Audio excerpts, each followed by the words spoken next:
৩ বছরের জন্য বন্ধ শিল্প ও সেবা খাত সহায়ক প্রাক অর্থায়নে ২০,০০০ কোটি টাকার স্কিম ঘোষণা করেছে বাংলাদেশ ব্যাংক। ঋণগ্রহীতারা ১ বছরের মেয়াদে ২০০ কোটি টাকা পর্যন্ত এই অর্থের জন্য আবেদন করতে পারবেন। ঋণের সর্বোচ্চ সুদের হার নির্ধারিত হয়েছে ৭%।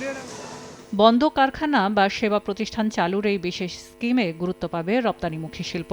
তবে বিদ্যমান ঋণ পরিশোধ বা সমন্বয়ে এই অর্থ ব্যবহার করতে পারবেন না ঋণগ্রহীতারা। এছাড়া নীতিমালা অনুযায়ী ঋণখেলাপি, ঋণ জালিয়াতি, অর্থ পাচারে অভিযুক্ত, ঋণের অর্থ অতীতে অপব্যবহারকারীরা অযোগ্য হবে এই ঋণ গ্রহণে। ব্যাংকগুলোকে ঋণ পরিশোধের সর্বোচ্চ সক্ষমতা যাচাই ও সক্ষম না হওয়ার কারণ বিশ্লেষণে নিড অ্যাসেসমেন্ট করতে হবে। নন আর্নিং প্রজেক্টে ডিপ্লয় করলে তো আপনি কোত্থেকে টাকাগুলো ফেরত দিবেন? তুমি যদি বড় করো তাহলে দেখতে হবে যে এইটা প্রোডাক্টিভ ক্যাপাসিটিতে ইউটিলাইজ হবে এবং সেখান থেকে তোমার আয় হবে, সেই আয়ের টাকা দিয়ে তুমি টাকা পরিশোধ করবে। সেটা করে না। এরই মধ্যে বাজেট ঘাটতি পূরণে ব্যাংক ব্যবস্থাপনা থেকে ১,১২,০০০ কোটি টাকা ঋণ নেওয়ার পরিকল্পনা সরকারের। তবে বাজেট ও ব্যাংক খাতের সক্ষমতা বিবেচনায় ২০,০০০ কোটি টাকার এই স্কিমে নেতিবাচক কোনো প্রভাব পড়বে না বলে মনে করে বাংলাদেশ ব্যাংক। প্রাইভেট সেক্টরে যখন চাহিদা বাড়বে তখন অবশ্যই সরকারের তো প্রায়োরিটির মধ্যে প্রাইভেট সেক্টরের যে গতিশীলতা বৃদ্ধি সেটা অন্যতম এজেন্ডা।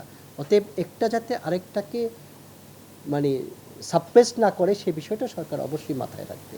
একই সাথে আংশিক উৎপাদিত কারখানা পুরো উৎপাদনে যেতে মূলধন ঘাটতিতে সহায়তা, কাঁচামাল ক্রয়, শ্রমিক কর্মচারীদের বেতন ভাতা, বিদ্যুৎ, গ্যাস ও ইউটিলিটি বিল, রপ্তানি আদেশ বাস্তবায়ন, উৎপাদন ও পরিচালনা ব্যয় এই অর্থ ব্যবহার করা যাবে।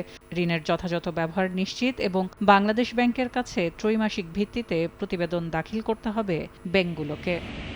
সেলিয়া সুলতানা, সময় সংবাদ, ঢাকা।